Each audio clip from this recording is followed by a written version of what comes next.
Tuesday night with us, and just appreciate their help in answering any questions and volunteering their time.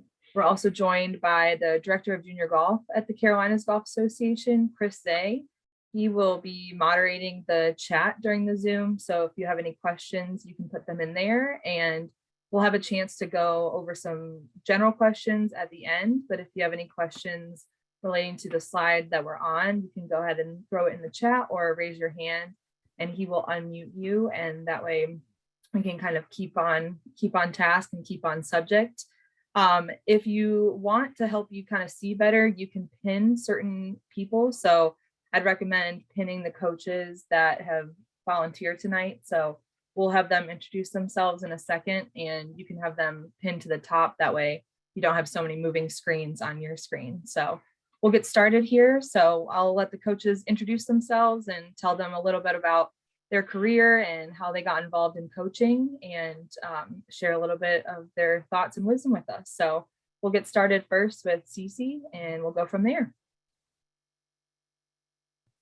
Yeah, hi everyone. I'm Cece Buford, and I'm the head women's golf coach at East Carolina University.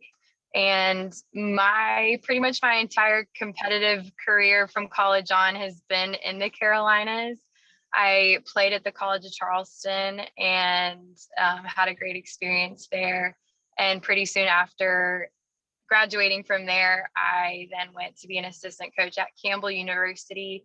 And after 2 seasons there, was hired here at East Carolina. And I'm now in my 4th season there. Greenville's a great place. I really enjoy it, but I think what we enjoy most is like our team culture and the group that we have there. So happy to be on tonight, and look forward to answering some of your questions. Awesome. Terrence, we'll head on over to you. Thanks, Jillian. Good evening. Terrence Stewart, coach the men's golf team over at UNC Greensboro. On my 28th year of being a college golf coach. Started back in 1996, where I had the opportunity to be the men's golf coach back at Lenoir-Rhyne College. Got to start the ladies team there in 1998 until I had a great opportunity to move up to Division I, and then that was back in 2001. It has been a absolute pleasure for almost like 30 years to be able to, help all of these like young, golfers. So if y'all have got any questions tonight, please, ask. Awesome. Denton? Yeah, my name's Denton Moore. Jillian, I appreciate you guys and CJ having me on tonight. I am the head women's golf coach at Anderson University and also the assistant men's golf coach at Anderson University. I've been here since 2018. This is my first year as the head women's golf coach. We got a great group here. Anderson's an awesome place. I'm very biased. I've been here pretty much my entire life. I played here back from 2003 to 2007. I worked in the golf business for about 10 years and just found that I was not going to have a ton of fun being a family guy and working 1,000 hours a week in the pro shop behind the counter. So I wanted to find something that I could do that I really loved and enjoyed. And I love it here at Anderson. I've yet to walk into my office any day a week without a smile on my face. So I enjoy it, and I'm looking forward to being on here tonight. And if you guys have any questions for me and the topics we go over, I'm looking forward to answering. Great. A face many of you probably recognize. Next we have Jason. Hey, good evening. My name is Jason Cox. I'm the Director of Operations at NC State in Raleigh. I assist the women's and men's teams with all their operations. I do everything but coach. So anything from recruiting, social media, helping the kids with their gear, whatever needs to be done, travel plans. I handle most everything except for the coaching. Like Killian said, for 18 years before this job, I was the director of junior golf for the Carolinas Golf Association. Ran a lot of tournaments, know a lot of these coaches, learned a lot through the years, and really glad to be part of this panel tonight. Big thanks to Chris and Killian and all the staff at CGA for putting this on. We appreciate it. Chris Saltmarsh, we'll have you go next. Chris Saltmarsh, started coaching in 2004 as a graduate assistant, moved over as a graduate assistant head coach. I started off at Walsh University, my alma mater, moved over to Tiffin for about a semester, and then ended up getting a full-time gig in 2006 at Northwood University down in West Palm Beach. 4 years later, became the head men's and women's golf coach at Florida Tech, and was there until this year after they unfortunately removed both the men's and the women's team over the past few years. Fortunate when they cut the women's program in 2019, my women's team won the national championship. And unfortunately this year they cut the men's program, which has led me here to Catawba College. So I'm new here to the Carolinas. Different weather, I'm getting used to it. I'm okay with it. I played my college golf in Ohio, so this is nothing as of the moment. So looking forward to this evening. Well, welcome to the Carolinas. Chris Jones. Hello, my name is Chris Jones. I'm the head men's and women's golf coach at Pfeiffer University. I'm a native of Greensboro. Been in the Carolinas all my life.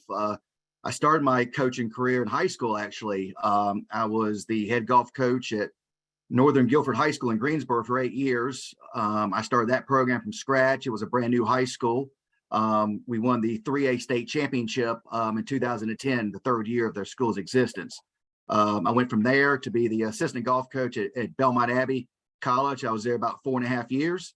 And then I was fortunate enough to start the program at Johnson & Wales University in Charlotte for about 1.5 years. And then this great opportunity came to be the head coach at Pfeiffer. I've been there since September of 2001. I played college golf at Lenore Ryan. I was very fortunate to play with and for Terrence Stewart. So that's on top of my list. So, but happy to be here and look forward to answering any questions you guys may have. Awesome. And finally, we have Andrew. Awesome. Good evening, everybody. My name is Andrew Serkatich. I'm the men's golf coach here at Queen's University of Charlotte. And like everybody else has said, just thank you, Killian and Chris, for having us, and excited for this evening. I'm a Queen's alum as well, so kind of come full circle. So I play golf here, been the assistant coach, and this is year 6 for me as head coach. Awesome. And one person we don't have up there is Colin. He's from the College Golf Guide. So Colin, if you want to wave, if you want to introduce yourself, we'll get to Colin's portion later in the segment, but you want to tell us a little bit about yourself and how you got into the career you're in now. Yeah. Thanks for coming tonight, everyone, and listening to what we have to say. I'm a big advocate for more of this stuff being put out there for you all to get the right information from coaches. I'm Colin Laszlo. I played my college golf in Ohio as well. I went to Wittenberg, and then I started my college coaching career as a graduate assistant, and then was elevated to head coach pretty quickly after that. And then got an opportunity to work with the College Golf Guide, and here I am now. So again, thank you so much for having us, and Killian, thank you for the opportunity to speak. Absolutely. So first, want to go over kind of some of the things that we're going to talk about tonight. So if there's anything that you think you might have a question on, and it looks like it's going to be something that we'll get to eventually, I'd encourage you to ask those questions towards the end. That way, if any of the coaches are going to cover it, we can let them talk on it and then open it up to questions at the end. So I think part of the reason that we've wanted to do this again and have so many wonderful coaches with so much experience come back is because the recruiting process can be a little bit overwhelming, especially if you've never been through it before. So there's a lot of different things that you might have questions on, don't know the answers to. It can be difficult sometimes to find that information. So we brought in some of the best to answer those questions and try to help make it a more enjoyable process for you, and try to kind of set some goals and some expectations for what you might be seeing in the next couple of years as you navigate that college recruiting process. So first, we'll move into how to find the right team. I think there can be a lot of places that people think they might want to go, and it's important to look at the things that really matter about that college experience. So we'll open it up to the coaches to find some kind of nugget or information that they think is helpful for recruits to look at when they're going through the recruiting process. I think a lot of coaches will tell you that they want it to be a good fit for you as well. 4 years is a good chunk of time to spend with a coach and on a team, and finding a good culture and a good fit for you is really important. So I'll open that up to coaches to kind of help what you would give someone advice on if they were coming to your school, on what to look for or how to find what matters to you most, whether it's academics, sports, finding a good balance of that. So if any coach wants to take that away first. I'll start first. Yeah, it's very important to find what kind of program you want to go to. I always relate the college search to buying a car or buying a house. You want to make sure it's the right fit for you with that. And also you got to kind of decide what kind of school you want to go to. Do you want to be a big fish in a small pond, go to a small school, or be a small fish in a big pond? And it's all about the athletic experience and the college experience as well. At the Division III level, and the Pfeiffer's is a smaller school than the ones here that are representing today. But you want to see what you want to do outside of golf in your free time. Do you want to be a part of a club, an organization? Do you want to join a fraternity, a sorority? So you kind of ask a lot of questions, not only about the golf and the practice and the strength and conditioning, but stuff outside the golf course as well, and see if that's kind of what fits your personality and your life as well. Absolutely. I think that's the benefit of having different divisions and different teams. There's a lot of different options out there for players to choose from, whether it's finding a school that they can choose which major they want to, because maybe they have to use classes that are during team practice and their coach is a little more flexible on that, or the tournament schedule is a little less intense, so they can afford to stay back a little bit. Maybe it's going to a really big school that has a lot of big sports teams and things like that, or a lot of different club opportunities. I think knowing who you are as a player and as a person is helpful to any player that's looking to find that college fit for them. I think it can be easy to kind of be swept up in oh, I need to go here, but if it's not a good fit, I think that you'll find that once you're there, it's it becomes very evident quickly. I think if you don't have those priorities straight. So I think if any other coaches want to add to what they recommend for any recruits coming in, if they have any advice or expertise, or if they've been through the process themselves. There's a lot of college coaches that have been on a golf team and can speak to that experience as well. Cece mentioned that she played earlier, as well as some of the other coaches. So I don't know if you have any experience or advice from your time going through the recruiting process on how you chose where you ended up going to school. So Chris Saltmarsh, as a Florida boy, I played my college golf in Ohio. How does one find their way up to Ohio? I had a golf professional that I worked for. He was from the state of Ohio, and went to Walsh. So there was a connection, and I would imagine a lot of us that are on this panel that played in college had some sort of connection or knew somebody connected within a school, not necessarily the golf program. Had an opportunity to speak to the coach through the professional that I had, but I learned a lot from him about the college before even going to the college. And then a big part of my experience after visiting a few schools, obviously as a Florida boy, Ohio didn't seem to be something that was high on my radar. But when I went to go visit, and it was NAI at the time, it's Division II now, but I was there for almost 4 or 5 days, and that's not a typical recruiting visit. I'm sure we'll kind of get into that, but I had an opportunity to see the school, meet with the coach, play with the team, and really get a good feel for the guys on the team. And that was, for me, it felt like home. 1,000 miles away from home, but it felt like home. And I really feel like that's what made, a great experience for me as a student. Got a good education, got to play some golf, got to learn a lot in different weather.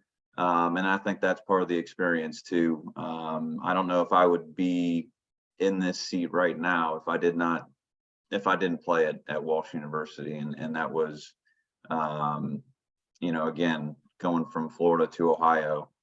It's a big decision. But it just really felt like home. And I think that's important. You got to feel like you're at home wherever you go. Yeah, absolutely. I think that's super important. And I think people, when they go to visit, I think they can get a good feel for that, whether it's the coach or the people or the area. So I think that's great advice. So next, we'll kind of move into different types of scholarships that kids can earn. I think if you're in the recruiting process, you've probably seen a little bit about this with academic and athletic scholarships. For this slide, we'll have Terrence, Chris Saltmarsh, and Chris Jones talk a little more about scholarships and how they give those out, what kind of resources colleges offer, what divisions offer different types of scholarships, whether that's academic or athletic. And then if you have any advice for, as a future recruit, how to talk to a coach about potential scholarships down the line, and how you think going about that conversation in a respectful way so that they can have an idea of what to expect or what options are on the table. And then also how you provide the scholarships. There's big differences between men's, women's, different divisions. So we'll start there. Great. Thank you, Kelly. Okay.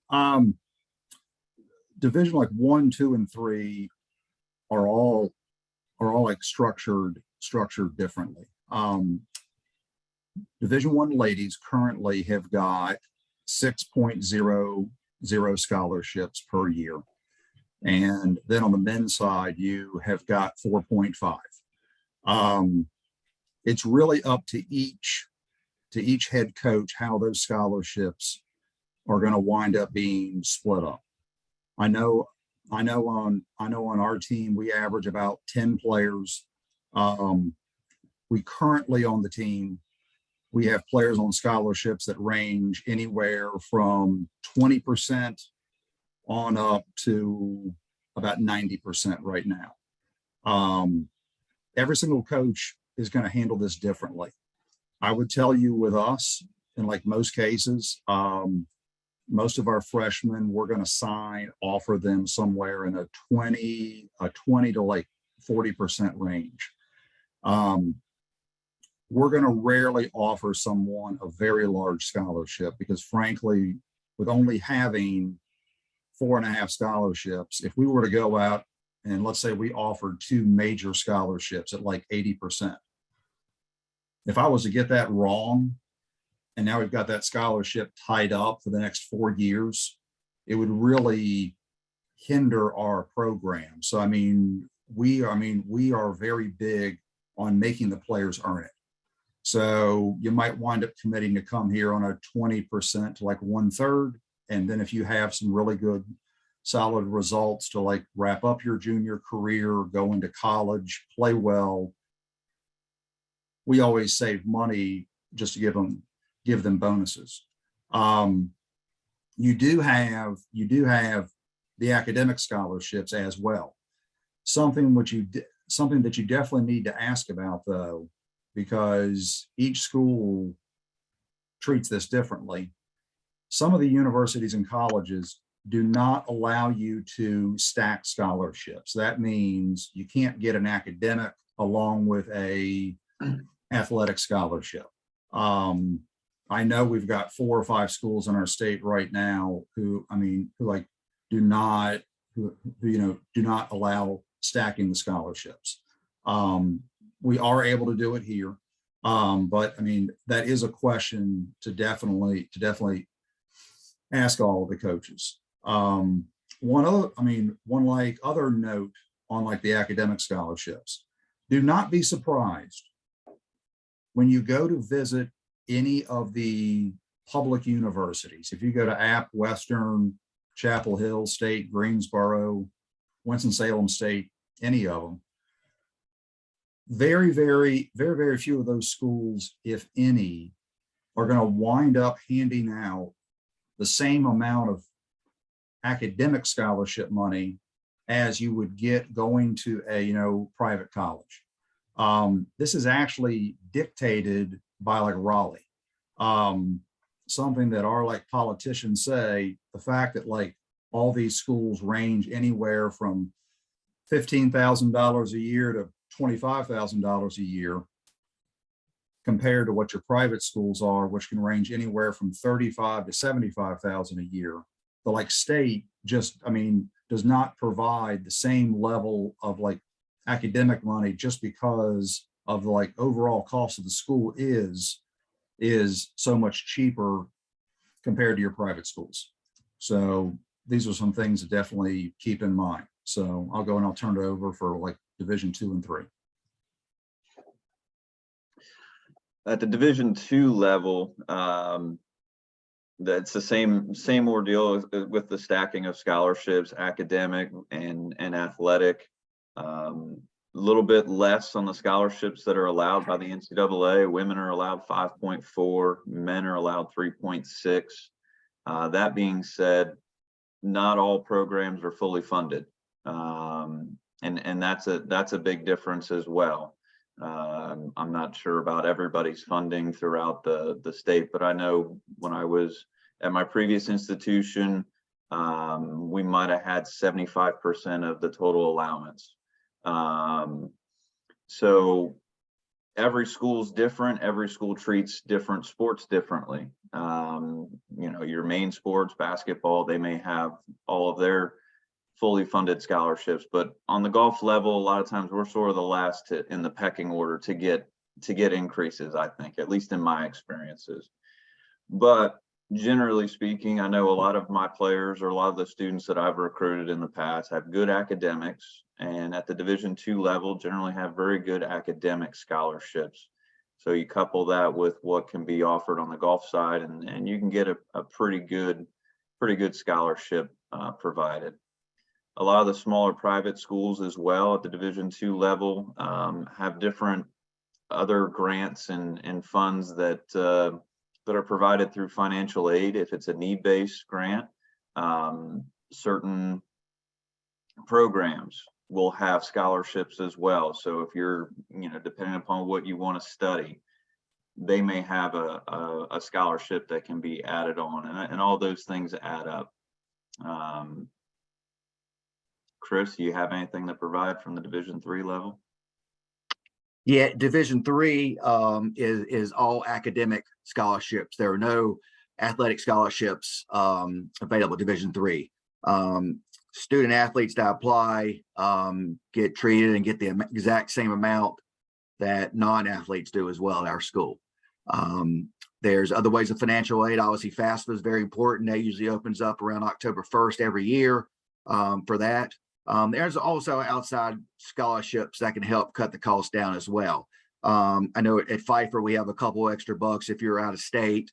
We are a Methodist affiliated school. So if you're, Methodist, you can get some extra fundage as well. But at the Division 3 level, it's important to, if this, is what you want, is to do a lot of research on outside scholarships that you can find as well. Financial aid for some sports Pell Grants are available as well with that.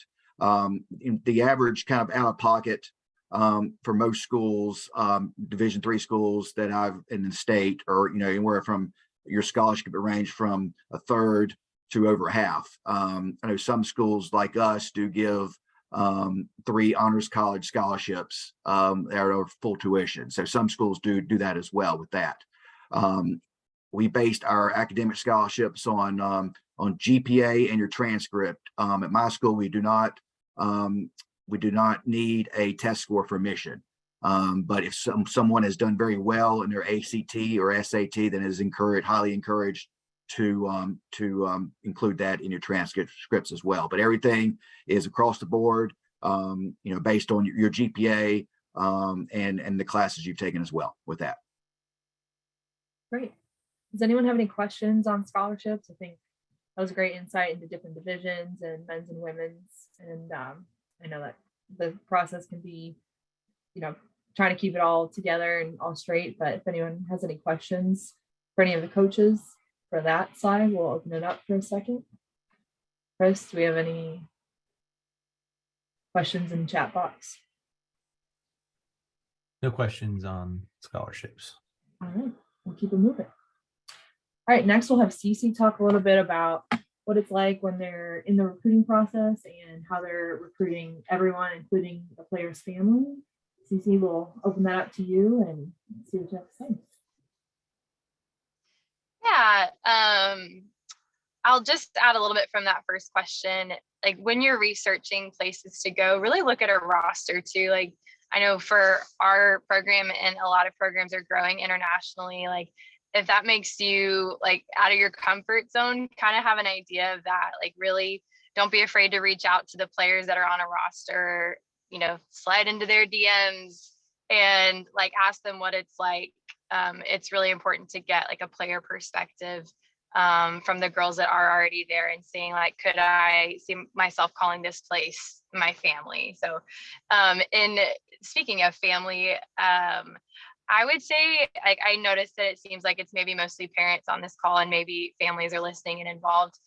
The thing that we've realized most about how like as a coach and really as parents, like as people who look after young golfers, really try and keep like the communication between the two of you about their game like positive or like open-ended. I think one of the hardest things that we find like early on, you know, players will come in and the first question they'll ask their teammate is like, what did you shoot? And when a player gets that sort of like the only thing that matters is my score, it can be hard for them to assess, well, maybe today wasn't my best scoring round. And it's hard for them to then think about like, but I still did these things right. Like if they shot a score they're not really happy about, it's hard to really think about the things that they might have done well that they should be focusing on and really taking away like improvement in a particular area of their game. And so I think as parents really try to ask those questions like, what did you think of today instead of what did you shoot? Or like, what did you feel like you did well? And really start the conversation on a positive end with your player so that then maybe after they feel a little more like calm and opened up that, you know, they're not going to be yelled at for a bad score. They're not going to feel like they're disappointed in it. They can really think about, okay, well, here's what I did well. And then they're going to be much more open and honest about maybe what they do that's not the best from that day. As far as like how can parents or family affect the recruiting process, I would say like it's always great to be included, especially early on in the conversations of the recruiting process. Like I know a lot of coaches will ask a parent to be on one of those first few calls so that you realize like who this coach is that your child might be talking to, but also give your child the freedom to have those conversations on their own, because at the end of the day, you know, if you can start talking to players June 15th, in 2 short years, they'll be going off to school and talking to this coach on their own as well. You want to make sure they have that comfortability with talking to coaches, talking to people, you know, that aren't their parents, maybe in an authority position, to where they, you know, have that independence and that ability to speak for themselves, and really like command their conversations as well. I think one of the hardest things that we find, like a player that comes in really timid to talk to us may not always be honest with how they feel their development is going within the team. Like we try to ask, you know, do you feel like practices are suited to your development, or is what we're doing helping you get better? And a lot of times we just get like a head nod. And, you know, a player that already has that relationship built with a coach through the recruiting process is going to be much more comfortable saying, you know, actually, I'd like to get out on the course more, or maybe, you know, I'd like to see some more pressure drills. Like, I feel like I'm just getting repetitions in. So be on early in that conversation or in the recruiting process, but also kind of give your kid the freedom to have those conversations on their own. And then it allows them to like recap what they talked about with the coach. Sometimes if like a parent and a kid are on the call, they might just like, since they both were on it, not really talk about it much afterwards. If you know, ask them afterwards, then you can really like, they get to almost digest that information twice because they listened and now they're having to like share it back with you. As far as the middle little point here. I will be really honest. Like, I have crossed off student athletes based on the behavior of their parents. At the end of the day, like, our parents are coming into our program as well, as much as a student is. And if I see behavior that I think would not be like helpful for my communication with the player, or just that really like alarms me of like them being around my own team, I will like immediately cross off that player, and no matter how good they are, and just because I don't think that they would be the right fit. So my advice would be like, learn to maybe start breathing through some of those. Like, I remember telling my parents, like, I can tell when you guys are wound up about my score just by like how you guys are looking at me or whatnot. And so try to, enjoy and really just cheer on your kid in the moment, and allow those conversations afterwards to be maybe when you unpack the parts of the round that maybe the player wasn't proud of or that you weren't proud of. Like, really try not to have that conversation in the middle round, because you never know like who might be listening. I mean, there have been multiple times where I've asked Killian, like, hey, I don't always get to see this player. Will you tell me a little bit about her? And she's almost always watching when she's out there. And so she, sees a lot more than I do. So you never know, even if a coach isn't out there, that doesn't mean like a coach isn't going to see a kid's behavior or a parent's behavior and make note of that. I saw like a question popped in the chat. I'm free to, or I don't know. I can't see it because I'm on my phone, but if someone maybe wants to ask that, I can answer. I'll let you know the question, Cece, if you're good with your slide, you're done talking about recruiting, but I'll let you know some of the questions aren't relating to that topic. Oh, okay, great. So yeah, unless there's any questions, I'll kind of let that be it, and I can pass on to the next topic.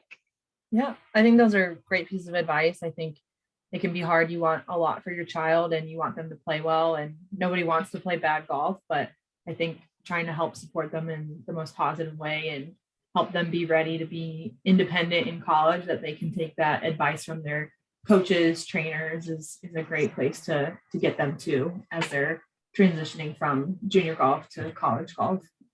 So now we'll talk a little bit about players. Before we can jump ahead, a couple of questions finally came in the chat about scholarships. So absolutely. Terrence or Chris, this one might be for you, Chris. We had a question. They were wondering, who do they coordinate scholarship / financial assistance with when it comes to, getting academic scholarships?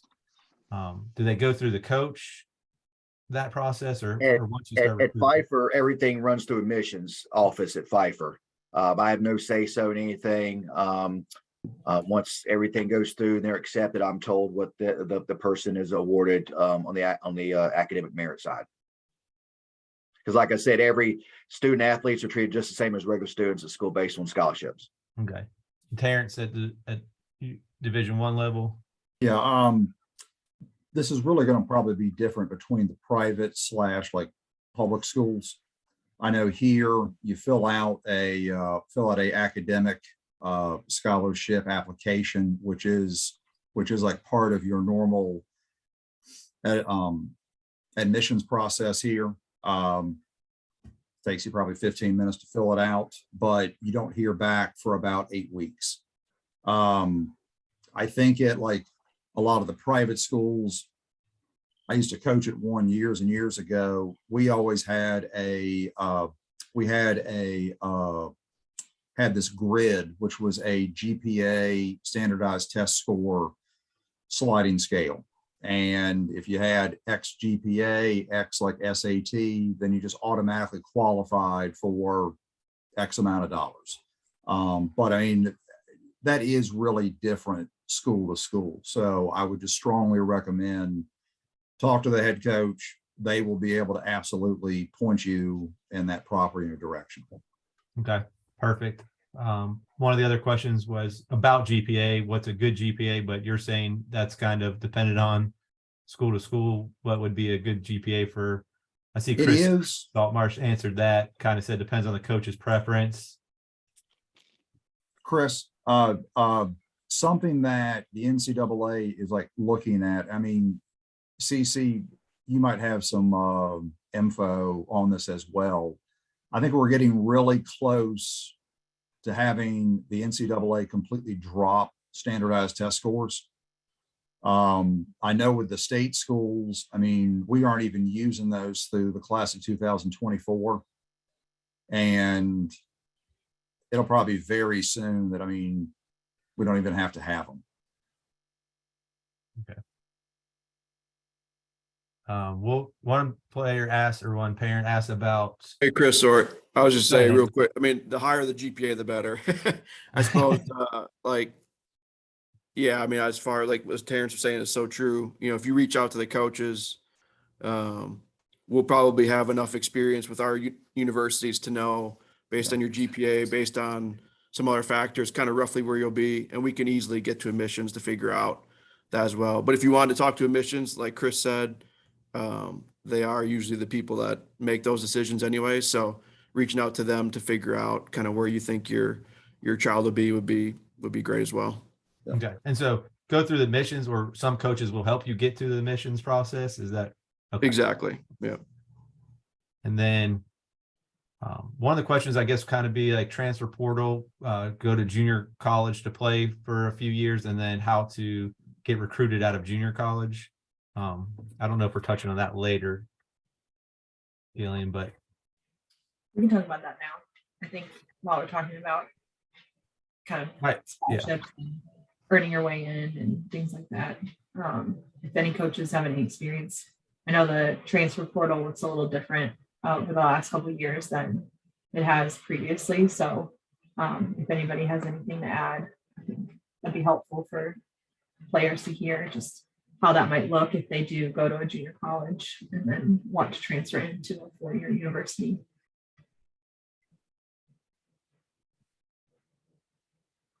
I mean, I think just in general, if you're at a junior college, your coach is hopefully going to really help you do the hard work as far as, you know, finding your next home. You got a couple of years there, and then they're going to help you move on. I mean, the transfer portal on the flip side of that is if you're at, you know, a four-year school, then that obviously changes pretty drastically. But hopefully, if you're at a JUCO and I would say if you're at a JUCO, the most important thing is to do well academically. And then when you finish your stint there, your coach in hopes, and the JUCO kids that I've recruited, their coaches have been a huge help as far as helping them get their resume over, helping them get the information to us. And then, you know, obviously we can do a little bit of research ourselves, but your coach, as far as if you go the JUCO route, is going to be the most vital piece in that, I feel like. Okay, perfect. Thanks, Coach. Gillian, Chris, I just add real quick, like with the transfer portal, it's probably tough. Like I would try to go somewhere where you can play, because if you go somewhere for a year or two and you don't play and you try to go in transfer portal, us coaches see that you haven't played any tournaments in that time. So it's kind of tough to then, I would assume, try to get to one of our teams, because we're going to be looking at people who are putting up good scores. So try to go somewhere where you can play. And then obviously the better you play, maybe that does open up other opportunities via the transfer portal now, right? We see that every year now, where unfortunately, you know, the school you're at, you kill it, maybe you hop into portal to go somewhere bigger, better. But it only comes down to the fact that when you actually play well, then you might open up a few more doors that way. So yeah, I just think it's important that wherever you go, that you play and play the best you can. That's what we want. Okay. I think the rest of the questions, Killing, we'll get to on some other side. So Yeah, sounds good. All right, next we'll have Denton talk a little bit about on-course expectations. So when you're recruiting a player, you know, how does their attitude on the course or the way that they're behaving out there affect you wanting to recruit somebody, and how does that impact you, that player in the recruiting process? Well, I think on the initial question, can a player's attitude affect their recruiting chances? The simple answer to that is absolutely. You know, when we're out there, and I think I speak for all of us on this panel, I think, but, you know, nobody wants to see somebody out there throwing a temper tantrum, throwing clubs, slamming clubs, and just, you know, pitching a fit throughout the round. So, I mean, you know, your attitude on the golf course is just such a vital piece of, you know, we're coming out there to watch you play, and not only are we watching your golf, but we're also taking a look at how you're going to represent, for me, Anderson University and our school, and yourself and, our program. So it's a big deal how you act on the golf course. That's not to say that the casual fist pump when you make a big birdie or the eye roll when you hit a poor shot is going to affect it. But, I definitely think you want to try to be as stoic and even keel as you can. I mean, I think for me, that's one of the biggest things that I look for when I'm out recruiting is the player's attitude. I think for all of us, we would love to be able to walk up and wonder exactly how you're playing. And what I mean by that is whether you're getting ready to finish out on 18 and shoot 68 or 88, the fact that we don't know is a good thing. I think, that even keel attitude and how you handle yourself out there is a huge positive. As far as me, what we look for in a player at Anderson University, whether it's on the women's side or the men's side, just, again, even keel temper is just so vital. It's very important. I also look for kids that they're prepared, though. And I think that when I say prepared, I mean that you have a routine. I think all of you have swing teachers now. And I think everybody kind of goes through a routine. But I feel like for me, that's really important because if you stick to your routine, I think you have a better chance of playing well and continue to execute, whether the round may be good or be bad. I think the routine to me is a big deal. I'd like to see you continue to do everything you did, after you were 200 through 5 holes. And if you make a couple bogeys, I'd like to continue seeing the same thing and hopefully get yourself back on track. The routine to me is a really big deal. And obviously when we're out there, we're looking for fundamentals. And then as far as how do you bounce back from a bad shot, I'll tell this story real quickly, but take 15 seconds. But Kate Hill, who was a former CGA player, played for us. I'll never forget this as long as I live. The first time I saw her play, I was out there with about 6 coaches. We walked. She pars the first couple holes. She makes a 13 on the 3rd hole, which was a par 4. She goes 9 over. Everybody walks off. I stayed with her probably the rest of the round. I think she played the rest of the round 1 under, goes on to shoot 79. And, we offered her 3 days later, and she ended up being one of the best players ever played here. So as far as how you bounce from a bad shot, I think that's how you do it. You just, we're out there to watch you play, and 1 hole or 1 round is not going to make the difference in what we think of you. If we're out there to watch you, it's because we already like you and because we're interested in you. I don't think that you should, put your self-worth or your golf game talent into 1 round, or definitely not 1 shot and 1 hole. So, I mean, the important thing for us is to see how you act, how your attitude responds back from a bad shot. There's nothing that I like better than somebody bouncing back after a bogey or a double and making a birdie. So that's kind of what I would lean to there. Yeah, I think that's great advice. One of our, if anyone's played in the 15 and under girls, we have a panel there of some college girls that come back and answer some questions. And one of the players, Mallory Folks, who plays for UNCW, has played in a lot of our CGA stuff through the years. One story that she always tells the girls is that she almost hit her coach, Cindy Ho, one time when she was recruiting her, and she ended up going there. I think it's, obviously you don't want to hit a coach or anyone on the golf course, but I think it's such good advice because I think the way she handled that moment is part of the reason that she ended up getting a scholarship there and going there. And I think it's just such good advice that, you don't have to prove that you're upset about a bad golf shot. I think if you've been on the golf course before, you've probably hit your fair share of bad shots. And I think what matters most is how you come back from that. And I think most coaches would agree that they want to see a player that comes back and is resilient rather than falls apart at 1 bad shot or gets angry and, kind of is a bad playing competitor to play with. So appreciate your insight on that. So next, we'll talk a little bit about building your tournament schedule. So we'll have Jason, Andrew, and then we'll open it up to some more coaches. I know Jason has a lot of experience in the tournament world, and Andrew, obviously recruiting.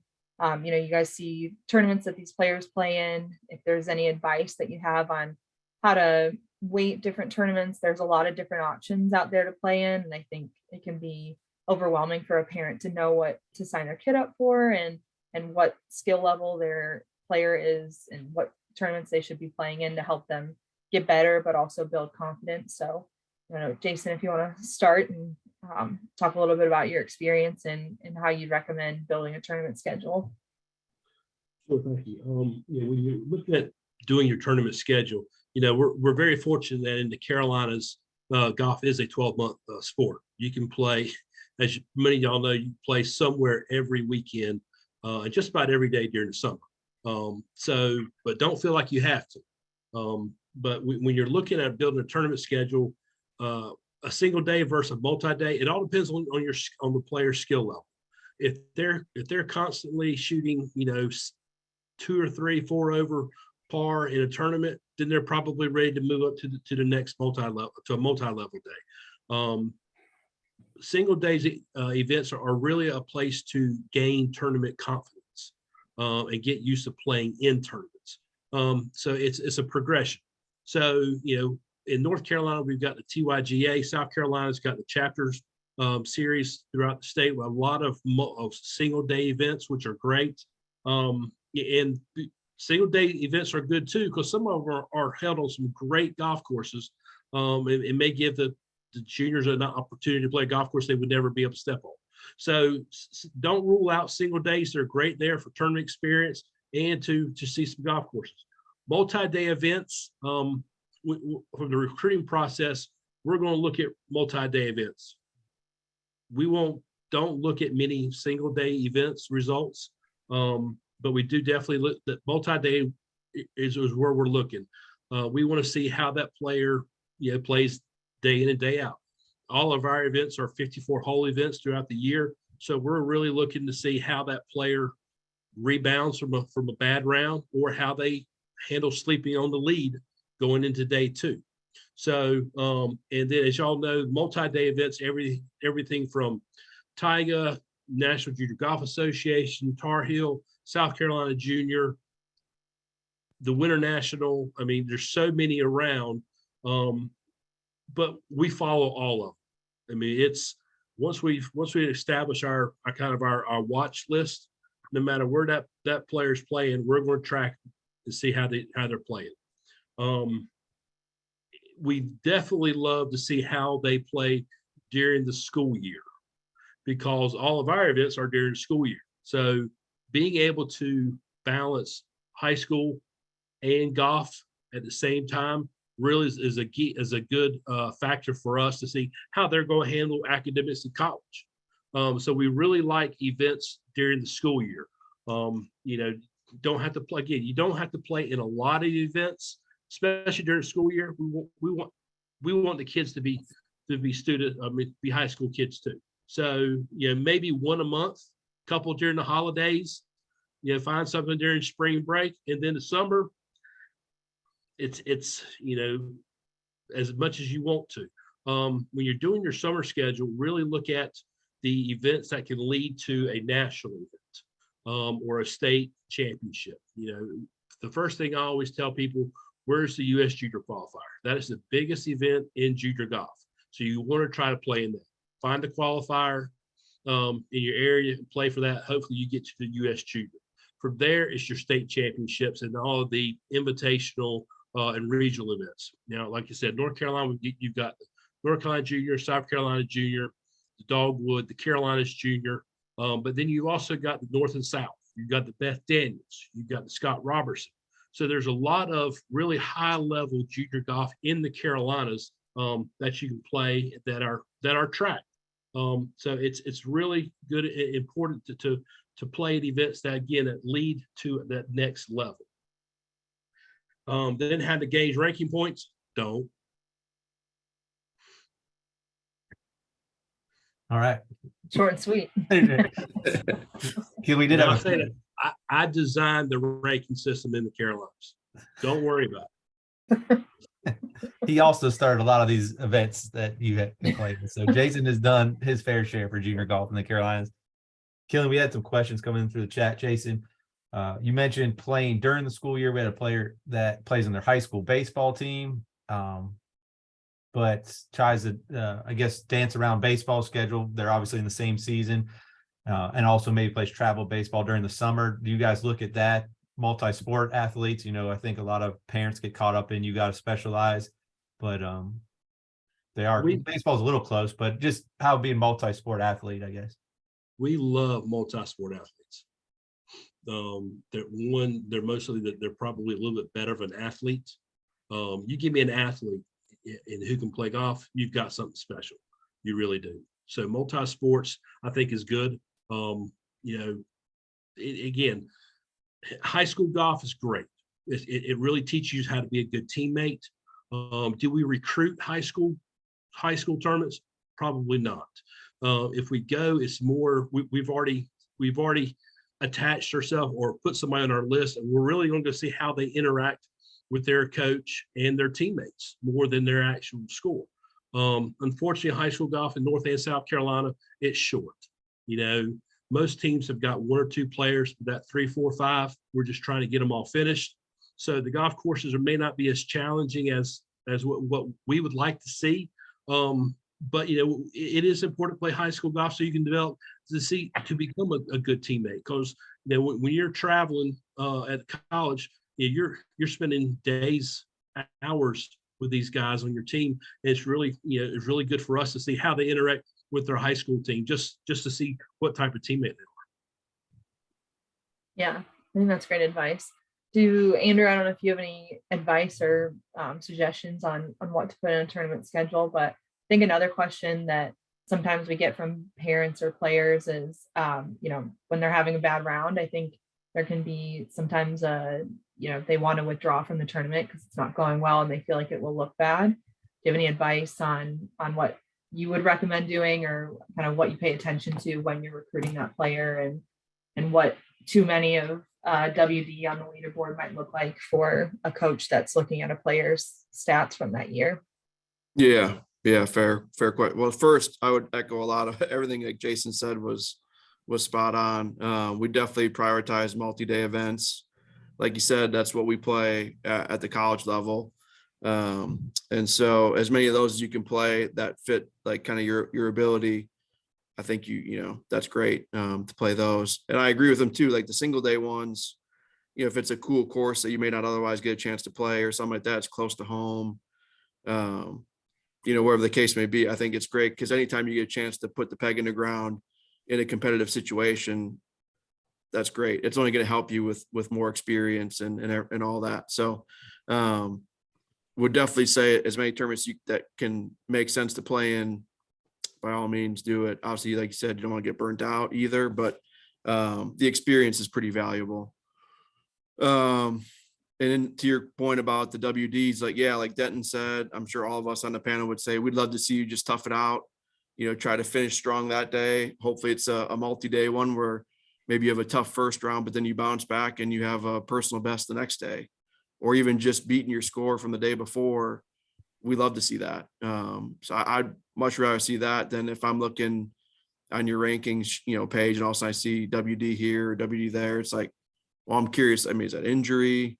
What's the case? And I reach out to Killian or Chris, and then I find out, wow, they just, they didn't want to finish. It's like, all right, well then that's a little different. So I think I can speak for all of us and say we'd much rather see you just finish it out. Obviously at our level, we finish it out. So we don't let any of our guys or girls WD if they're having a tough day. So you still got to post a score, own up to it, learn from it. And then they said, hopefully tomorrow will be a new day, or the next tournament coming up will be another opportunity. So just hang in there. Don't give up on that stuff, because we would rather see you finish it out.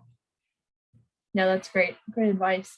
And Jason kind of touched on it earlier, but I think playing in different seasons, like he said, playing during the school year, coaches want to see that you can play in tough seasons. We'd all love to probably go play in 80-degree weather and sunshine down in Florida or something, but sometimes that's not the case. And so I think most coaches will tell you that they want to see you play, tough it out, whether it's cold, rain, sometimes courses conditions aren't ideal based on the weather. So I think that's all good advice. And again, just proving that you can tough it out and that you have grit and can push to a tournament. So Killian, can I just add real quick on the ranking stuff? Yeah. Now we do use the rankings, but we use the differential than we do the points. The differential really lets us see how that player is performing in tournaments. It's almost becomes a tournament handicap. Now, everybody's got their own home course handicap, but you seeing that differential and how they perform in tournaments is what we really look at when we're looking at a ranking. But the points, not so much, but differential, absolutely. Any questions on tournament scheduling or on course expectations? Not on that. We did have a couple questions come in that we'll just, Terrence, if you don't mind maybe touching on this one. They asked, and Jason might be able to help, international players. How do you all, Jason, I know NC State has a few. How do you all evaluate international players when they have really no ranking or play here, maybe in America? And then one of the other questions along with that came in earlier was just kind of, is that a different coach has different philosophies on foreign versus domestic players, and how does it affect the scholarships or academic scholarships? So I know it's kind of loaded a bit. So go ahead, Terrence. Okay.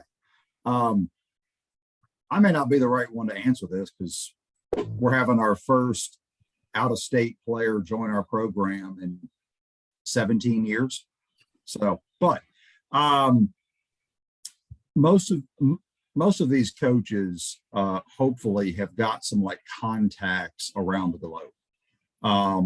I know that there are many different recruiting services, but frankly, I personally don't trust any of them.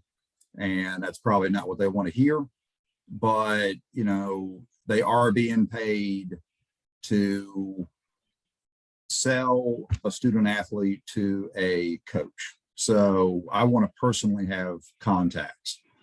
So we have numerous contacts down on the island of, Puerto Rico. So we were able to sign a, very good player from there. But I mean, I also know everyone in the Puerto Rico Golf Association. So, I mean, I was able to verify exactly who this young man was in terms of a person, his parents, his character, his golf game, the whole bit. So I know at NC State, they normally have 2, 3, 4 guys internationally on the team. I know that, all the coaches there have got wonderful contacts. So most times these coaches have got contacts around the globe to be able to help evaluate players the same way that we do when we go attend the North Carolina Junior and the Dogwood and USAM qualifying. You asked a really long question. So what else do we need to? Now then, maybe that's kind of the other part was just about the philosophy versus of recruiting foreign. And I don't know, Andrew, I think, do you have some foreign players on your roster as well? I'll let Jason touch on foreign and then go over to you about kind of the ideas, Jason, recruitment of foreign versus domestic. Yeah, currently we've got 11 guys on our team. And I will just add real quick. We added a former Wolfpack baseball player at midterm. So we love baseball players. Foreign players, we're trying to find the 10 best players that we can recruit. Would we love them to all be from North Carolina? Absolutely. Would we love for them to all be from the Carolinas? Absolutely. But we know we've got to go out and find the best 10 players that we can find. We've got, there are 11, 5 of them are international right now, and both of our recruits for 23 are European. So Coach McFall has a lot of contacts that he's gained through the years in Europe, and he'll call or they will call when they may have a player. We do not use a recruiting service. If it comes in, we just don't take a whole lot of stock in it. Coach McFall and Coach Alcorn are going to reach out to people they know that they can trust and get an honest opinion on players. And then one of them will usually go over at least once a year to the European boys, British junior amateur and stuff like that, just to actually see them. And hopefully they're coming over here during the summer to either play in the U.S. Junior or another event. So it is a little bit of a trust factor into the people that you know, but if coach has got some good contacts that he's had good success with people, and that's just an avenue that we've gone and will probably continue to go down. If you don't mind, I'm gonna jump in real quick. I think Coach Stewart is right in that you have to find somebody that you can trust. And I think Jason's probably right for the most part. I don't use many recruiting services. I don't mind throwing a plug to College Sports America, but I think when we're talking about some of the Power 5 heavy Division I schools, they may have contacts that they trust and use a pretty good amount. For me, when I got to Anderson 6 years ago, we had never had an international, so I had to kind of dive into that on my own. And obviously I don't have any contacts over there, but I found that College Sports America has done a great job, identifying certain criteria that we need and a certain criteria that we need here at Anderson University. Now I can't speak for all recruiting services, but I think it's a little easier said than done to just dismiss all the recruiting services. I think a couple of them do a pretty good job if you can trust them. And like Jason and Terrence are saying, I think that's a vital piece of that. But I think if you can trust them, and the ones that I have, 3 of our best players that have ever played here in the last 6 years and that have ever played here, period, in the 100 years that Anderson University has been around, have been international kids that we've gotten. So, but I do think trust is a gigantic factor there. I think that seems to wrap that one up. So we'll move on to the next one. And so now I want to talk a little bit about what being college athlete means. So we'll have Chris Jones, Denton, and Andrew touch on this a little bit. So what is, I think the transition from junior golf to college golf is different for every player. And I think, you guys have seen a lot of players come through. Is there a big difference that you see from that transition when they're, playing summer golf and then coming into a college program and what that looks like being a full-time college athlete? Yeah, going from junior golf events where you're playing for yourself, you're now in college golf where you're playing for not only yourself, but your team mainly. In college golf, every stroke matters, every score matters.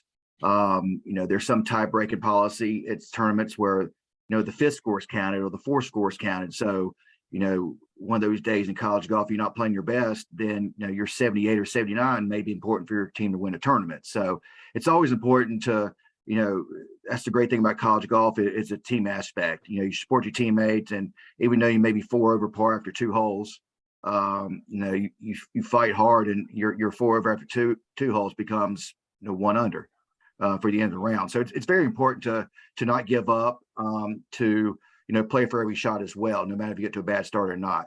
And that's kind of the great thing with team golf is that's you're playing for a championship for your team. You do everything you can to help your teammates out. You can be at practice, and obviously, with your size of your golf team, you can't be everywhere at once. You have players on different holes or on the range or at practice or whatever. So it's nice to have a teammate come to coach and say, hey, John's struggling on his alignment, or, he has a course strategy problem. So it's nice to have your teammates help each other out, no matter if you're number 14 on the roster or number 2 on the roster. It's very important to have your teammates that want to help you out as well with that. What does the commitment look like? Like I mentioned it before, it's, spending, 110% on every shot, because you never know that, you're up and down for a double bogey after hitting it out of bounds could mean something. So that's the good thing I can say about what does a college athlete mean as well. And also hanging out together, away from the golf course. If it's going to, your school's basketball game or lacrosse game, or going, to a party or club organization, whatever, it's just hanging out with 7, 8, 9 girls or guys together, because you do feel like you're a team, not just an individual.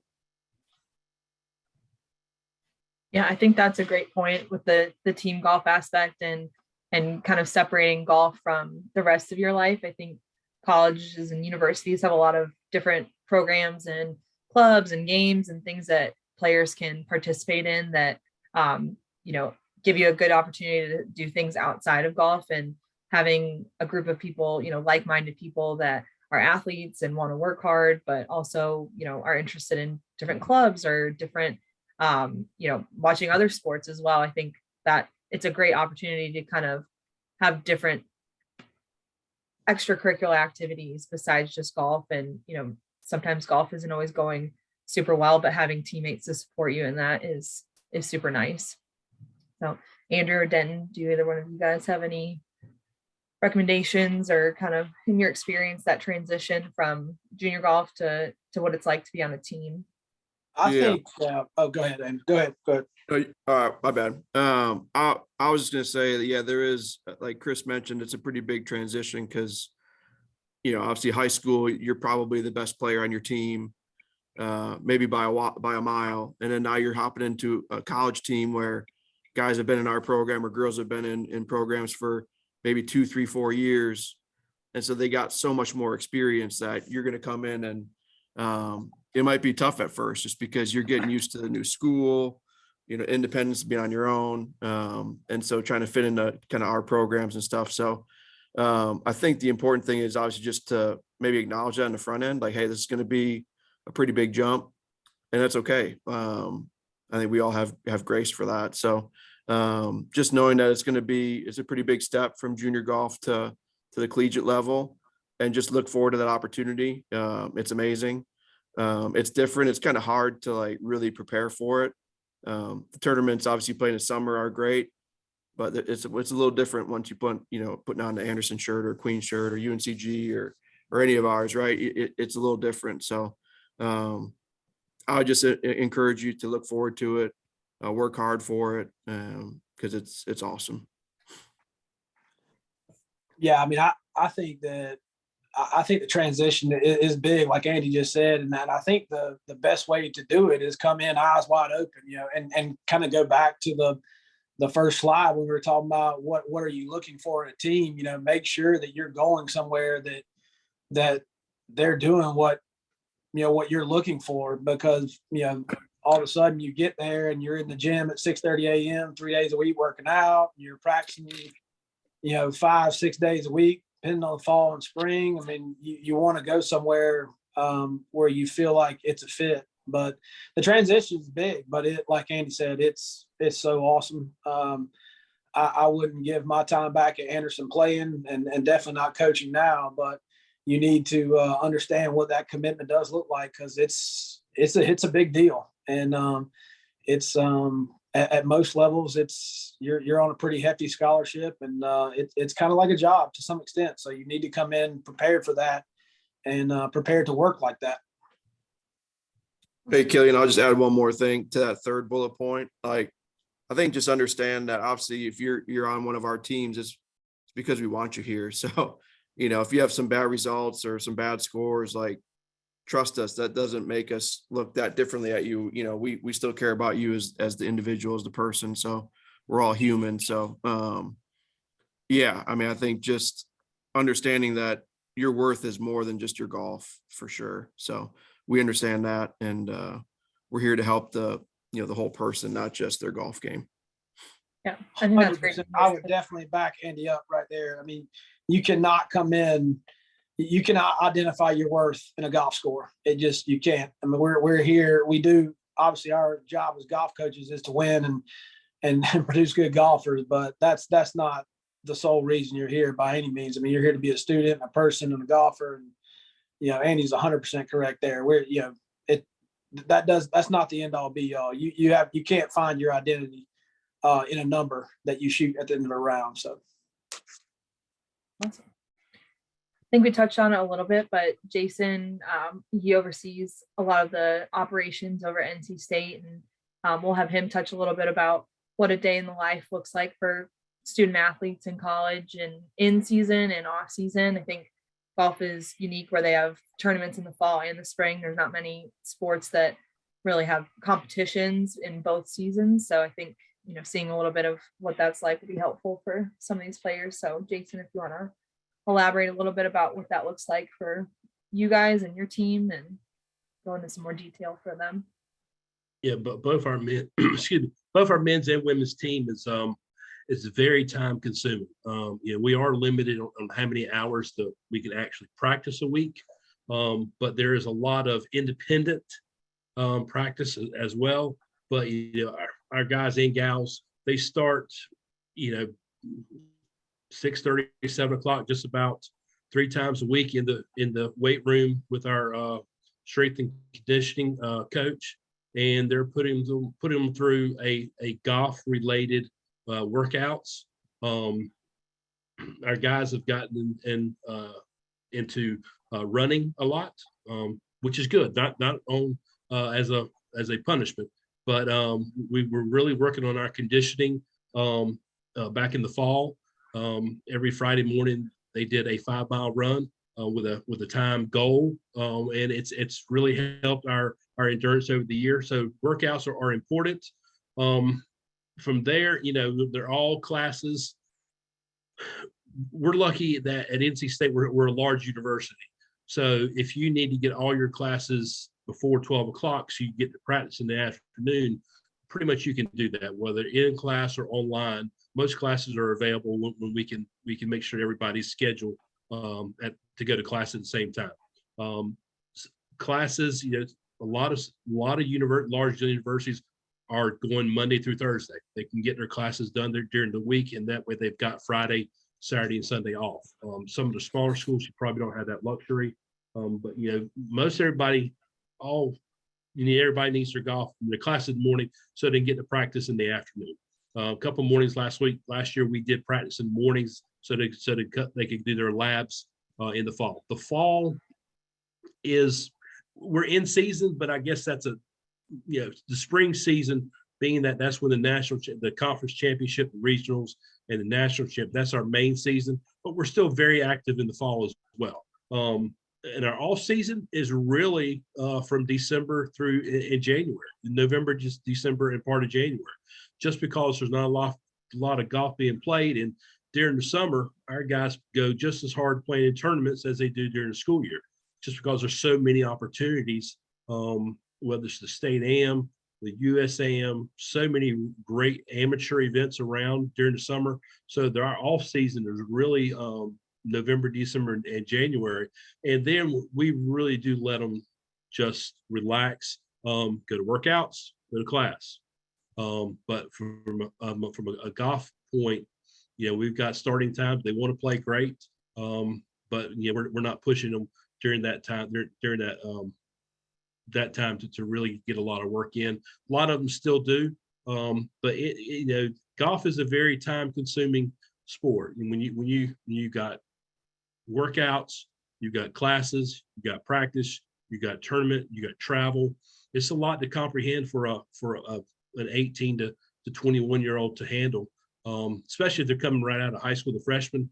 We're very fortunate. The 2 we've had this year have been a pretty good transition, but there's always 1 or 2 that got to have a little help here and there.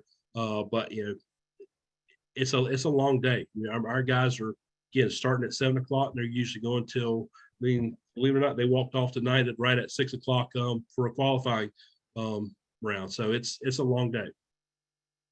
Jason, we had a question come in, and if you don't mind, you can kind of touch on this, but then also Coach Saltmarsh, if you don't mind touching on this, just the difference between Division I, Division II, Division III kind of help if a player is struggling. Jason, do you guys have a team, academic counselors, or who kind of looks after that as far as making sure they're staying on time for schoolwork? And then maybe Chris, if you don't mind touching, like I said.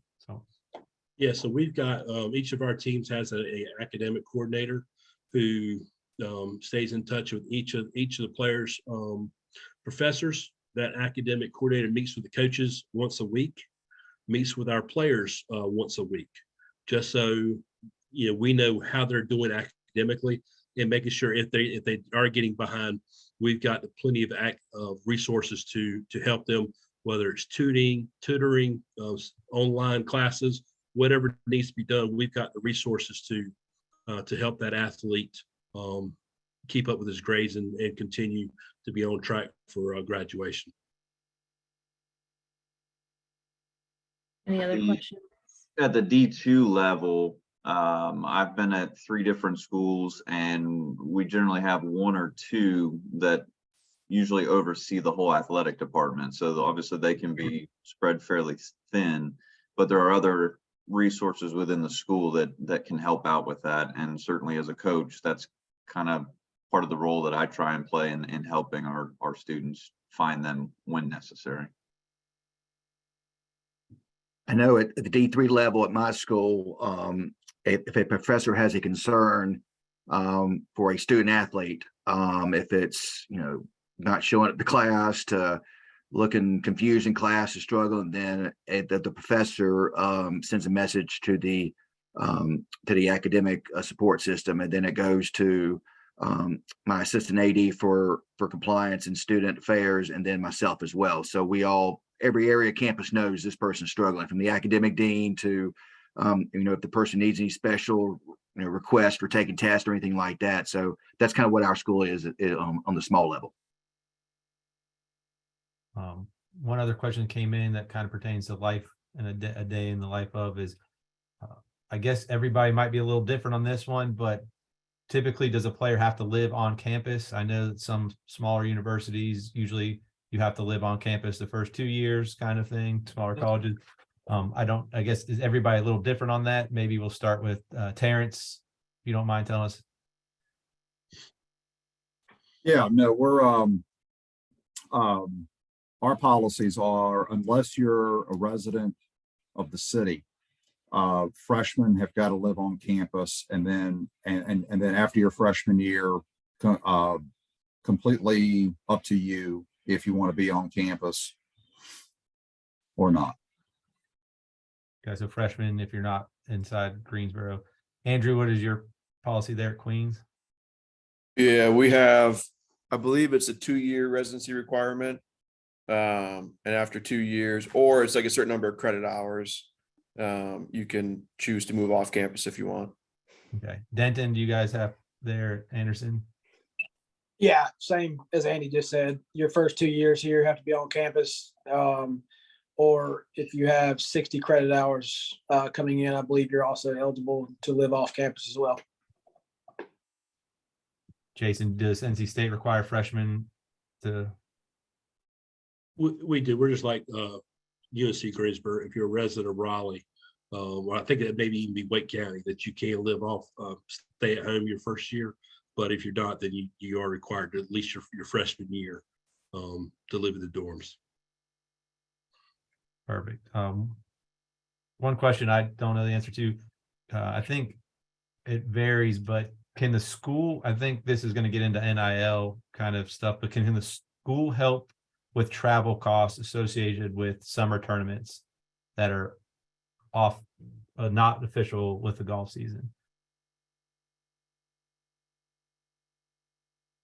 Chris, the NCAA only allows the schools to pay for a USGA affiliated golf tournament. So this is really up to school. But we can go and pay for them to go to the US Amateur. We can pay for them to play in the US Open. Okay. And that's the school pays for, but your players now with the NIL money, could they use that to pay for their, and that's not school? Oh, Yeah, correct. okay. That's their money. Yeah. Okay. They can spend that however they want. And Andrew, are you guys, Chris Saltmarsh, are you guys the same? Can the NCAA allows you all to pay for their travel costs for USGA only? Okay. Yeah, I'm with Terrence D1, so yep, same for us. I think, that's it. We'll have a bunch of questions coming up on a couple slides later, but Yeah, these last couple, I think we'll have some more. So next, Chris Saltmarsh, we're going to talk a little bit about time management. I think we've talked about it a little bit in previous slides, but in your experience with coaching and what you've seen work for players is, I think that was one of the biggest pieces of advice I think people gave before going to college, but I think you don't maybe quite get it until you're there and you're juggling practice and qualifying, classes, tutoring, all the things. Do you have any advice on what you've seen work? If there's anything that players can do ahead of time to prepare for that, and what that time management looks like when they get to college and they're having to be self-motivated?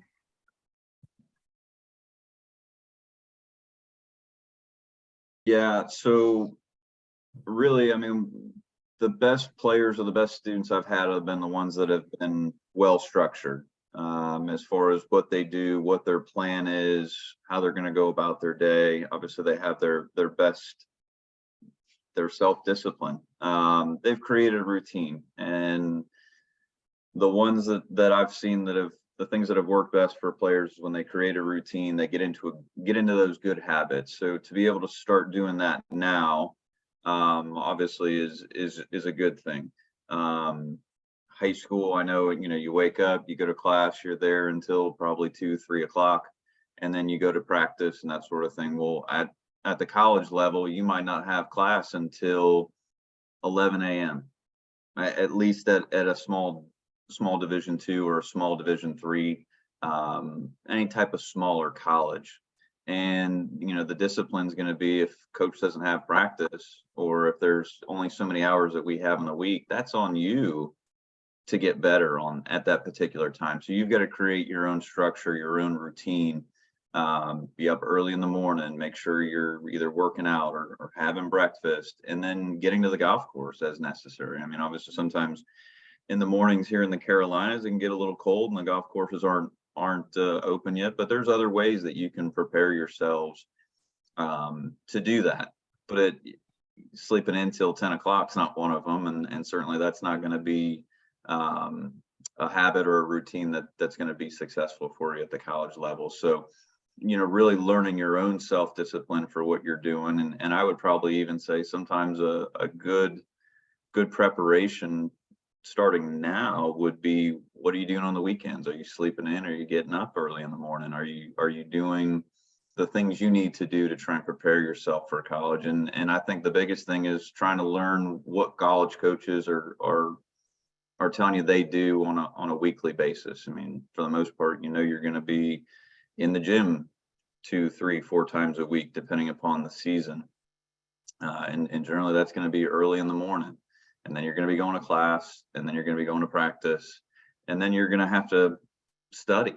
I mean, that's going to be the biggest discipline that any student that you're going to need to have is really creating the time to do that. And then obviously you got to have that social life. I mean, that's important too, because if it's just one constant thing after another, then you're going to get burned out.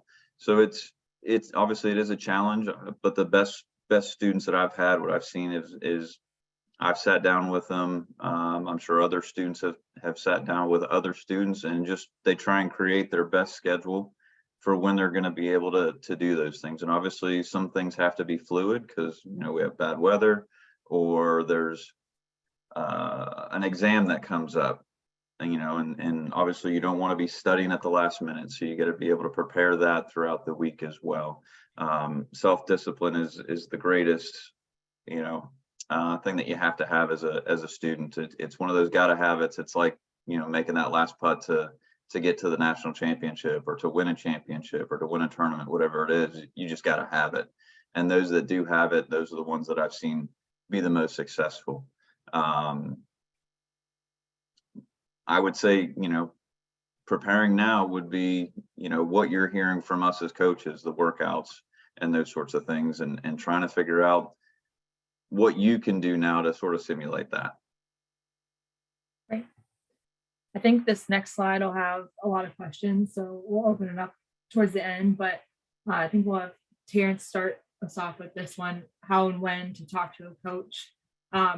If you have any advice on what kids should be asking. I think we've talked about it a little bit earlier, but what kind of questions show you that a player is ready to play for your team, or shows them that they're going to be a good fit? Obviously, their personality, the way they play, there's a lot of different things that go into that, but in your experience, what does that look like, and when can they talk to you And then what are some ways that coaches can talk to players before, whether it's through camp or, just, how does a player show that they're interested maybe before they're allowed to talk to you? I think they can reach out to you earlier than you can reach out to them. And what does that look like for the players?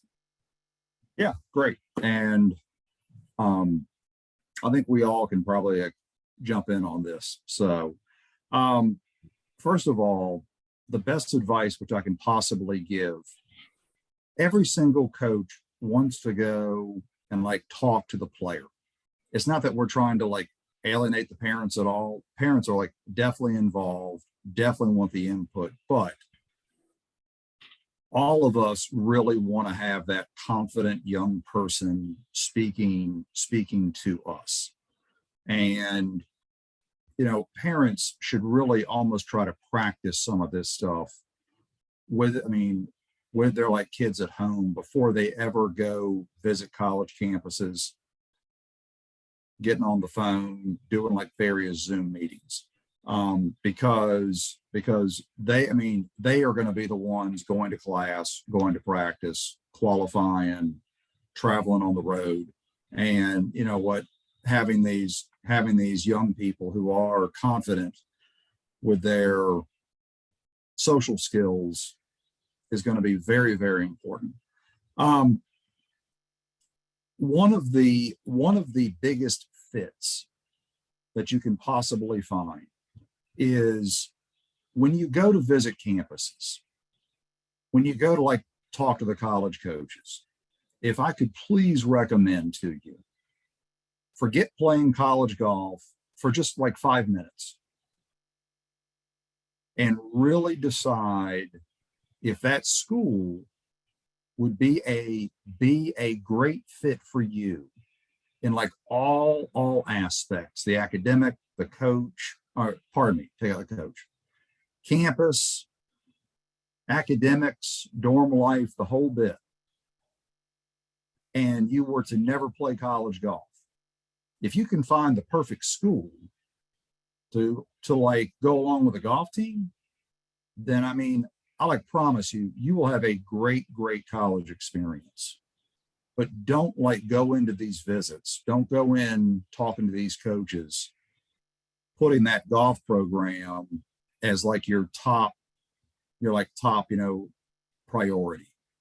So that's where asking the coach the right questions, asking the current players, asking the academic coordinator about campus life, the academics, everything that really goes into being a student is really vital, because I know that it is really easy to get caught up just in your sport, because players start asking about qualifying, they start asking about the free gear, they start asking about the tournaments. But really, in the end, just like what you see on these TV commercials, 99.9% of student athletes wind up going pro in something other than their sport. You need to really ask the good questions about the school itself, the academics first, because if you can go and nail that, the golf is not going to be as hard. I really think some of the questions that you need to ask the coach, though, and I'm not sure what coach brought this up earlier, you need to take a hard look at that current roster and see the real breakdown of your senior, junior, sophomore, freshman. See who's starting, see what their tournament scores are, ask what their qualifying scores are. That was my office light that just went out, sorry. Because you really have to find a team that's going to allow you to wind up playing through your bad rounds of golf. And if you wind up trying to strive to go to the biggest, baddest possible golf team, and you have to play your best to barely make the fifth man, odds are kind of like what Andrew was saying earlier, freshman year is going to be probably a little bit on the rough side. So really, really asking the coach, how do you wind up fitting into that program personally?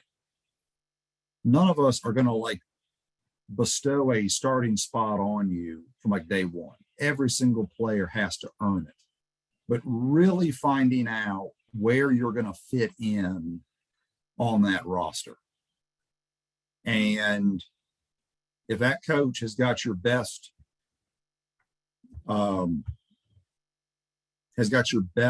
in mind for them, they're going to wind up giving you direct answers. So I think you need to have a heart-to-heart with that coach of, hey, coach, I see you like currently are starting 3 sophomores, a junior and senior. I'm only averaging 75.5 in junior golf. You really do have to find that right fit. So, I mean, don't ever be afraid to ask coaches very, very direct questions. Don't ever go and like beat around the bush. Because, I mean, this is going to be, up to this point of your 17-year-old life, this is going to be probably the biggest decision that you have ever made. So it is really good. Whatever question you want to ask, all your questions are, really good, but please ask those direct questions. So, then you can find the absolute best fit for you. And we could probably talk about this subject for the next 4 hours. So anyone else want to We got some questions that have come in. jump in on this? We've had some questions come in, and Jason said something earlier, I think, that sparked a question. But first off, what year can you start recruiting a player, and when can you actually talk to the player to offer them? Like, if somebody's a class of 2028, are you all allowed to reach out to them yet, or do they have to reach out to you? This is some of the questions a lot of these people have. Can they invite themselves to your campus and just go look at your campus and come talk to you? Or does it depend on what year they're graduating? So could they come to college on your own? And Jason, let's just start with that, Terrence, if you don't mind. Yeah, no, we're at the Division I level. We cannot meet with somebody on our campus prior to August 1st, prior to their junior year. So you are free to come on campus though. If you want to do a admissions tour, totally fine. But like, freshmen, sophomores, we can't sit down with you and have a recruiting meeting on our campus. We can go and send you emails. We can go and have phone calls and texts starting June 15th, prior to your junior year. But before that, the best way for us to really like get in like touch with you is going to be through your like swing coaches, high school coaches. So when we go and send you a questionnaire, maybe in your freshman, sophomore year, we always have a line on there to find out your like golf coach's contact information. I'm not sure what the Division III and II contact differences are. So perhaps Chris and Denton can both chime in on that for us. Yeah, D3, we're the same. D3, the same period, the June 15th, prior to your junior year. D2, as far as the coach is contacting the player, it's the same, June 15th, preceding their junior year. But you can, a player can, freshman, sophomore, can come on campus at D2. It's difficult. I don't know exactly how you would get around it, but you can, a swing coach, if a swing coach has our number and you call us specifically and talk to us, you actually can come on campus and visit here.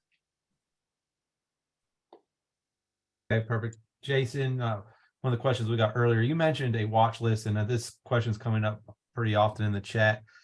Some of you mentioned they have these recruiting companies, but how do you get on a watch list? Do you look at their, and we talked about GPA earlier, somebody had a question about curriculum, what they're actually taking in class. We mentioned GPA. Andrew said the higher the GPA, the best, but do you actually look at the curriculum that they are taking, and how do they just want to know, how do they get on a watch list, I guess? Well, scores are everything. When we're recruiting an athlete, it's all about ability first. Once we, our watch list is probably 15 to 20, and right now it's the class of 24-ish. We're pretty much done with 24, 25, and 26.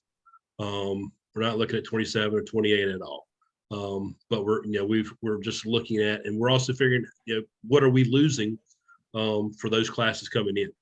Like this year, we know we're losing 2 guys. So we know next year we've got room for 2 more. We're limited 10 players on our roster on their men's side. So we know we're losing 2. We got to replace 2. The year after that, we're losing 3. So we're looking at 3. But again, the watch list, it really comes down to scores. Once we see some consistent tournament scores, then we'll start tracking them. Once they become, at that point where we can contact them, that's when we'll start collecting all that information to see if they are a good fit for NC State, athletically and academically. See if they're interested in us. It's really important that the players let us know that they're interested in NC State. If somebody's going to plan on majoring in something that we don't offer, then we're not going to go very far down that road. But yeah, we're looking at right now, like I said, 25 and 26s, and right now we're looking at scores. Once they come to that contact period, then we'll start looking at all the other information and see if they're a good fit. Perfect. So do you look at their curriculum? Does that depend on each coach? I guess, Andrew, you mentioned GPA, higher GPA. Do you look at curriculum, or do you just want to see a high GPA? I think, well, GPA is probably the best for us. I mean, I think the curriculum is something our admissions staff will do a deeper dive into, but in my experience, like, they're taking pretty good courses, even as a regular high school student. So if they have a good GPA, that's kind of the first benchmark. Perfect. And one of the other questions, sorry, Killian, I know you probably had some stage questions, but these all came through the chat. Denton, I guess if you want to touch on this one, do they get, if they're on your watch list, Denton, do you ask them to send you their tournament schedule or should they invite you to come watch them play? Or do you kind of find out where they're playing on your own? Yeah, yes and no. I think if they're on our watch list, we've probably already, I would always advise anybody, whether they're on our watch list or we've told you that we've identified you, to always send your schedule, because that's the best way for us to figure out where you are. And, I think the big thing about doing that is when you send your schedule, I know, and for me personally, I've gone to some tournaments with my mind set on this one kid, and then I get in there and I watch him play 4 or 5 holes, and I have a kid on the tee sheet that had sent me an email, and I may drift over to watch him play 2 holes, and then all of a sudden, they're that much better than the kid I was just watching. So you always send your schedule ahead of time, because I think that's that's the best way, whether we respond or not. And I promise I'd try to respond to every email, but we do get a lot. Anytime you send your schedule, it's a good thing. I would always send that. Schedule and scores, to me, are probably the first 2 things I look for the most part. Okay, perfect. And Jason, we just had this question come in. You kind of mentioned that you all have already kind of looked at your 2024s and narrowed that down. When is a good time to start emailing coaches? I guess that kind of is a open-ended question for every coach there, but if you're 2026, are we sending you all our results? Are they allowed to email you and you can reply to that email, but you can't start recruiting, or you can't reply at all? We can't reply at all. Coaches are really nice people. The NCAA regulations make them seem like they're very rude. We can't have, reply anything until that June 15th after sophomore year, going into their junior year.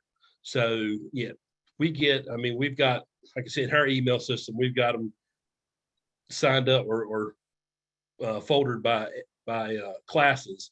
And we're getting 24s, 25, 26s. They're all sending us results, and we look at them. Coach Alcorn and I will go through and find the ones that who may send it to us. We unfortunately just can't reply to until that June 15th date.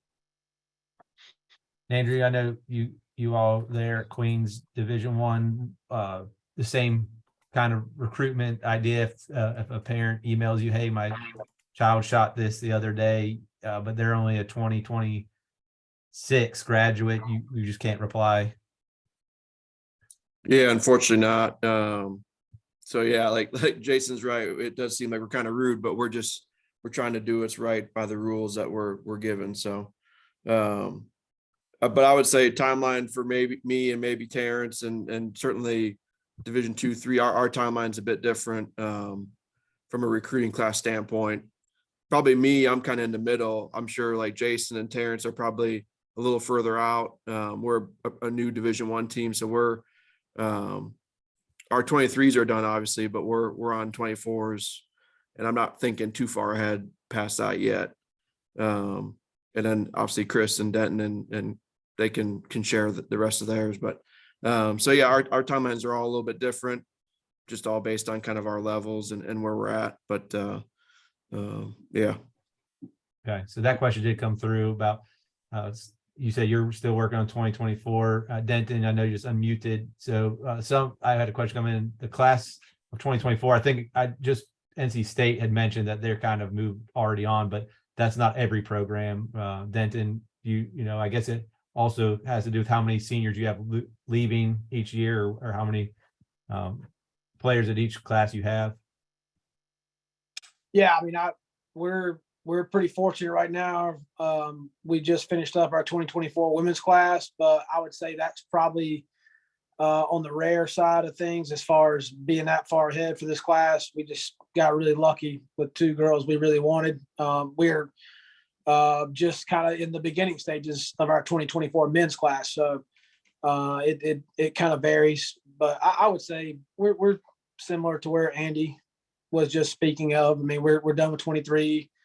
Again, fortunate to be on 25s on the women's side, but I would say at this point, for us, we try to be done by that June 15th date for the next class. So by June 15th of this year, I would love to be done with our men's class and our women's class for 2024, so that we can really use the summer to identify our 2025. I wouldn't say that always happens, but that's kind of the timeline that we like to stay on for us. Perfect. One other question, I guess it's part of the recruiting process, Terrence, but I guess the parents asking if of a school's coming out to watch their child play, how likely is it that child might be on another school's watch list? And this, Division I schools coming out to watch them play, how likely are they on a Division I watch list on another team's or another coach is looking at them, or even Chris Saltmarsh or Chris Jones, maybe you're all looking at them. I guess you all don't share your watch lists, so to say, but no, I mean, Chris, it's all of us are like, looking at some various different items out there. Just because you've got like one coach watching you, some other school may not even know like of you, unless you're like a top 10 ranked player in the state and you've won some CGA events. And I did see this one question pop up of was it important to make sure to return the questionnaires. You need to return every single questionnaire you get, because that is the first step to wind up like getting on those watch lists. And, you know, players who maybe get a questionnaire and go, that school's beneath me. I'm telling you, it's just a smart, good idea to just take 2 minutes, fill out the questionnaire, and just send it back in. Because you don't realize how good you have to be to like play at Anderson, to play at like Catawba, to play at Pfeiffer. If you were to take one of their average players and like, you know, take him back to his home course, he's probably the best player at his like home course. So if you want to get on a watch list, fill out the questionnaire and send it back in, because you never know what's going to occur during the next 1 to 4 years of you trying to be recruited. So I think it's very, very important to do that. Yeah, and I'll add, to me, the recruiting process is a two-way street. Yeah, we're going to go out and try to recruit players, but at the same time, the players has also got to recruit the coaches. And if that's, you know, sending in a questionnaire, sending emails, congratulating the coach, or hey, I just saw y'all won last week in Florida. Great job. Yeah, any contact like that, just to show that you're very interested in that university. So you got to sell yourself, just like the coaches got to sell their university to the player. Yeah. Perfect. Thanks. I think, Killian, we're kind of winding down on that topic. One other question would just be, in those emails, they wanted to, you all are obviously checking into the actual, they send you your scores. Hey, I shot 71 at this tournament, but you're looking into the scores. Jason, you mentioned differential earlier. You want links to the results when they send those scores so you can see the whole tournament. It would definitely be helpful, you know, but we know how to use, you know, the internet. You can't hide. If you play in a tournament, the results are going to be out there. So somebody talk about withdrawing, a WD will find it. So, you know, if you play in a tournament, we're going to find the scores. Perfect. Killian, I don't know if do you want to just open it up to all the coaches now? I know they gave us their time before we move on to Colin and let him do that, but I know the coaches have given us enough of their time. Do you want to just open it up to them, and then they can get off and we can have Colin finish up? Yeah, we can do that. So if there's any, yeah, go ahead. You're good. I'll say if any players have any other questions that maybe we didn't get to, or you didn't, you know, wanted to go a little further in than what they covered, please feel free to either raise your hand and ask it, or you can put it in the chat and we'll monitor it. I know they have a lot of wisdom to share, so we appreciate them helping us tonight and providing their time, and again, working extra hours on a Tuesday night to help. So if anyone has any questions, now's a great time to ask if anybody has anything else.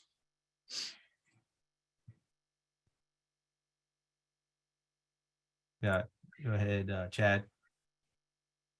Yeah, thanks. I know that it was mentioned a little bit, but and a little bit of discussion, but just want to hear just like a popcorn answer, yes or no, whether the coaches use the recruiting services such as NCSA, those types of, one of the coaches mentioned College Sports America, but just what are your thoughts on those types of agencies? Is the juice worth the squeeze for a parent?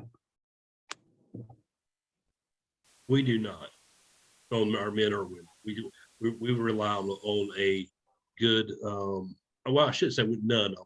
There are a couple, if you know, there are a couple guys who run a recruiting system. If they call us, there are a couple that we will take their phone call because we've got trust in them. But most of the stuff that comes over the internet unsolicited, we're probably just going to glance at it and not go off a whole lot of it. I would probably second that from what Jason said. I mean, we're obviously Anderson at the D2 level. I think sometimes it helps, like if you send us an NCSA profile or whatever the service may be, it gives us a little bit better look, an easier access to see. But I don't know that it's 100% necessary. I would say I would advise trying the old school route first, emailing the coaches and using your connections to that coach or those schools. But I would probably second what Jason said for the most part. There has to be somebody that you trust in those recruiting services. Yeah, I agree. I'm old school. I like the old fashioned email spreadsheet with the results, the yardage you play, date, the tournament, and Word document. I love that. The longer I've coached, the less I've gone with recruiting services now. And I'll add, when you're sending the scores, if you have, you shoot 79, it was 40 degrees and windy. We don't care. Welcome to college golf. We don't care. We qualified that we played 18 holes a day up here in North Carolina. It looked like it went cold, but it rained all day. Our guys did not even flinch.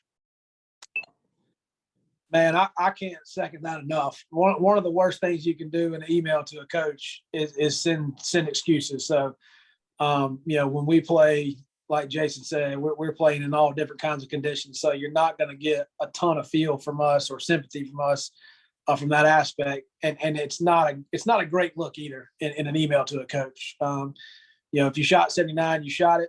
However it happened, it is what it is. If you shot 79 in extremely tough conditions and you won the golf tournament, then chances are we're probably going to ask you, hey man, good gosh, 79, you won the golf tournament, how'd that happen? And then you get to tell us about it. So let us find out that way. Don't give us the excuses and then leave us guessing about that. Let us ask you about that part.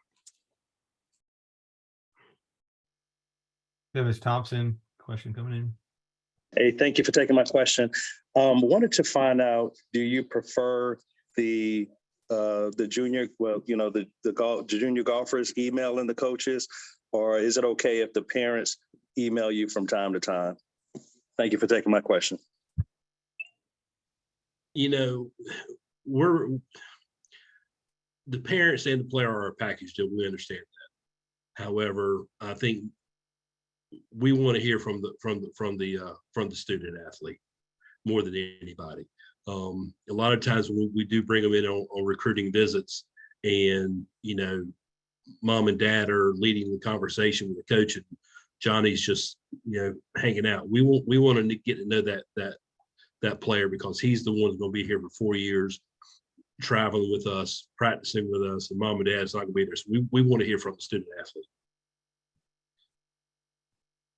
I think I don't want to get past 8 o'clock on the coaches. So if you all mentioned, some of you are already done with your 2024. If let's just say you're a junior golfer, class of 2025, should they be emailing you all, sending out questionnaires? That's kind of, or 2026, but I guess it doesn't to you all, just whether you can reply or not, right? They just have to be after their sophomore year until you can actually reply to them. So they can send you all the results they want, no matter what class they are, but until after their sophomore year, that you all cannot reply to them. Is that accurate? That's correct. That's correct. But I would always encourage them to send the results and their emails. I mean, we get 25s and 26s now, and obviously depending on the player and the scores and the rankings and stuff, I mean, we'll put them on the recruiting board, which puts them kind of on what y'all are the watch list. So the sooner you get the email out to us, the sooner we see it. Perfect. And on the emails that you send in, we know when it says, hey, Coach Jason Cox, that's probably a system somewhere creating that email. Make sure your kid misspells a couple words so we know it's coming from them. If the grammar's perfect and everything, we can tell who's sending it. It doesn't matter the signature at the end of it. We can figure out who's sending it. But we want it to be personalized. Send it to Coach McFall. Hey, I saw NC State. And it's not more about what the player is. Again, you've got to sell yourself to the university that you're interested in that program as well. I think there was one question about the transfer portal as far as graduate students, but I think you all can touch on that if anybody wants to touch on that. I mean, I guess you all do look at the portal as coaches, right? I don't know if you're looking at it every day, but I would imagine if somebody's telling you they want to come there and their scores indicate that they can play there, even if they played somewhere else, if you have a graduate program, a lot of it would depend on that. Do any of you have? I mean, me personally at Anderson, I try my absolute hardest not to look at the portal. It's there. We've lost a couple really good players to the portal, but I think, for us here, we're trying to build a culture and a family through relationships and the recruiting process. And that starts in junior golf. So, I mean, I don't use the portal that much. It would just have to be a home run for me. We are constantly in the portal, looking in the portal. All right, and then just one last question for you all. I guess camps. I know a lot of you run camps. If a player comes to your camp, does it matter what class they are? They can be there and get instruction, but as far as NCAA regulations, or do all of you have camps? We do. don't, I mean, no. I have camp. You can come at any time and you get instruction, and it's a good way to meet the coaches and get access to them as well. I mean, it's part of almost the way to avoid the June 15th date preceding your junior year. It's a way to get in front of the coaches and let them meet you. Yeah, we have a camp, a day camp in the summer. It's open to anybody, boys and girls, all the way from age 5 all the way up to 17. So then it's worked by our coaches and our players. Perfect. I think that's all we have, Killian, for the coaches. Just real quick, I want to thank you all on behalf of the CGA, and thank Killian for getting you all together to be here. I think it was very helpful for everybody's on call. We got a lot of thank yous through the chat. One thing I just ask you, they can send you a thank you note for being on here tonight, right? The NCAA won't get them on. Okay. So reach out to the coaches, tell them thank you for doing this, for taking their time. Somebody asked, what do coaches do early on? And I thought that was too much of a question for Terrence and you all to answer. So I let that one go, but they do a lot. That's for sure. I see them all summer long. We see them at all our tournaments. So we appreciate it, coaches. Yeah, thank you guys so much for giving up Thank you, your everybody. night Thanks, for Chris. us. Thanks, for Chris. having Thanks, us. Thank Chris. you all. Have a nice evening. Thank you. I will add real quick, the college golf guide is the #1 source for contact coaches. It is really, really, really, really good. Yes, it is. Yeah. You definitely need it. All right, Colin, there's your pitch. Killian didn't have to say anything. I appreciate that, coaches. Thank y'all for your time. You guys did amazing, and thank you for teaching me something about your universities tonight and what your process looks like. Unfortunately, I don't think I'll be able to drive and share my screen. So I can just kind of talk about some of the tools that College Golf Guide has to offer, which is coach contact information. So I will be kind of dictating from the website right now and go through it. But after this webinar tonight, we are going to hook up the Carolinas Golf Association with some logins for the College Golf Guide for your students to be able to navigate the page. Some of the cool features that we have are getting access to the coaches' emails and phone numbers so they can talk with them. Our cool tool called the ISC, which is our, sorry, I'm looking at, I'm blanking on the name right now. It's the interactive score conversion, my fault. And it tells you what scoring average that you have currently. So if you have a 76 scoring average from 7,000 yards, you're able to put that into the tool and click any tournament that we have available, and it compares you against all your golf stat data. Oh my goodness, that is amazing. You're on the College Golf Guide website. That's beautiful. So this is what the College Golf Guide website looks like. And right there, our interactive score conversion. If you scroll down just a little bit, right there, you can try it now for a demo. And if you, this is perfect. So if you have we'll put Killian as your name. Well, Killian played college golf at UNC, so I'm going to put me in there. Okay, Chris, we'll put you there. We'll say you have a 76 scoring average from 6,600 yards. And then you can select any men's, tournament. So let's just put you in the Division III National Championship. How about that? Then you're going to click how would I place, and then scroll down to the individual results tab. Keep going. And that's where you would fare in a division, in the elite premier event of Division III golf. Kind of interesting. So our rule of thumb at College Golf Guide, your scoring average in high school and junior golf is going to be about 3 shots higher when you go to college, because in college they set up golf courses tougher. The golf tournaments know for the most part that you're coming to play there, so they prepare the golf course in a way to where it's very challenging. I know some of you have also watched Golf Channel a bunch, where college golf is being broadcasted on television now, and you can see what kind of setups they have with how difficult the golf courses are and such. So that's a neat tool that we have at College Golf Guide that no other service has, which is awesome. And you'll have access to that, as well as, again, the school search tab. So you can look up any school in North Carolina, Division I, II, III, NAIA, junior college, and you can see if they have a business major. And then you can whittle down your college search like that if you are more academically focused. And then some of the other things on the website are, the highlights, the live scoring. They have all, College Golf Guide is linked with GolfStat, which is the hub for live scoring of college golf. So you can track your teams like the college coaches said, say, oh my gosh, NC State, you guys just won a tournament this weekend. Congratulations, coach. And that can be your guide to stay in touch with all the schools that you would like to go to.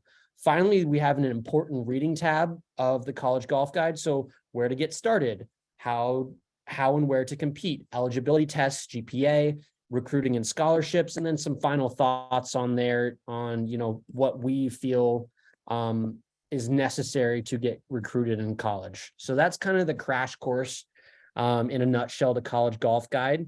And I would be happy to do a Loom video, as I see we're losing people. We're dropping like flies right now. So we're still up there. There's still a good amount of people on the call. There's still 75 plus participants. So awesome. Well, I would love to open it to questions if anyone wants to know more about College Golf Guide. I think me just running through the website may not be the best, because that's just the crash course that I just gave. It's and it's collegegolf.com, correct, Colin? Yep, collegegolf.com. Okay.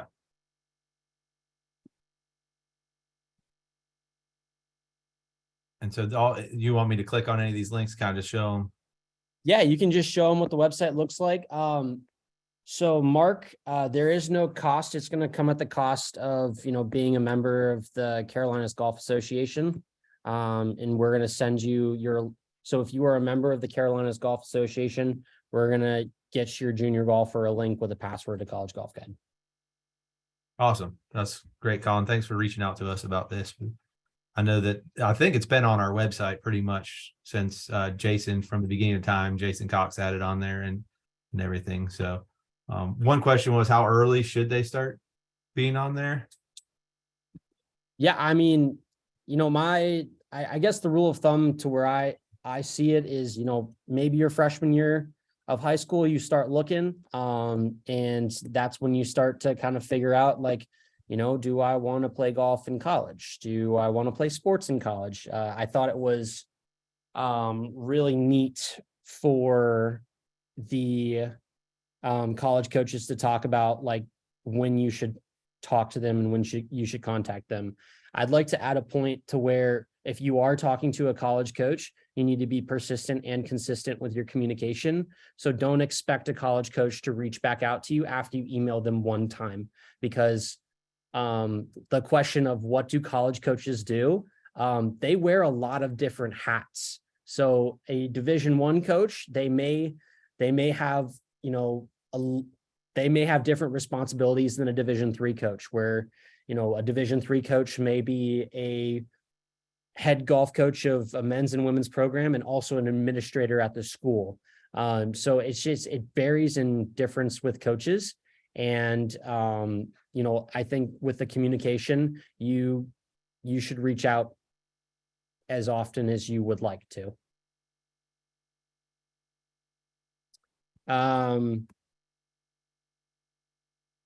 think they were just asking about, so, you mentioned the CGA, we can get the access code for that, but we can get everybody, this has been recorded, this whole entire webinar has been recorded, so we'll get that up online, and we have everybody's emails that attended, Colin, so we can reach out to them. So everyone's email that attended tonight will get an access. So they'll have their email will be their login, and then we'll create a password and we'll send those out sometime next week. Perfect. We appreciate you staying on the call all night just to talk at the end here, but I think Jason said it best. So, he kind of explained what the website's about and how it has all the college contacts on there. So they can find a college, as I think most of the coaches said, they want you to, I think Terrence said it best, spend time deciding where you want to go to college, not where you want to play golf. I thought that was pretty good advice. And then golf can come second. So with that point too, it's like, if you had a career-ending injury, would you be okay with where you were at with school? And I thought one of the good points that was brought up tonight from Coach Chris that played at Walsh, he went from Florida to Ohio. I went from Hawaii to Ohio, and he hit it right on the nail to where you got to go to a place where it feels like home. And that's whether, you have a good vibe on campus, you like the dorms. I mean, food's always a good option too. Are there any attractions around campus?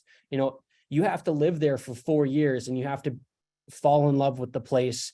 And then golf should be a secondary piece of it. So, all of the juniors out there wanting to play college golf, look at the school first, look what they have to offer you. Do they have your major? Do they have the amenities that you like? And make a really, really broad school list, because I'll tell you what, I didn't think I was going to end up in Ohio all the way from Hawaii, but I had an amazing, amazing experience at a small Division III school in the middle of a cornfield. And I wouldn't be where I am today without it. Just like all the other coaches that played college golf and now are coaching.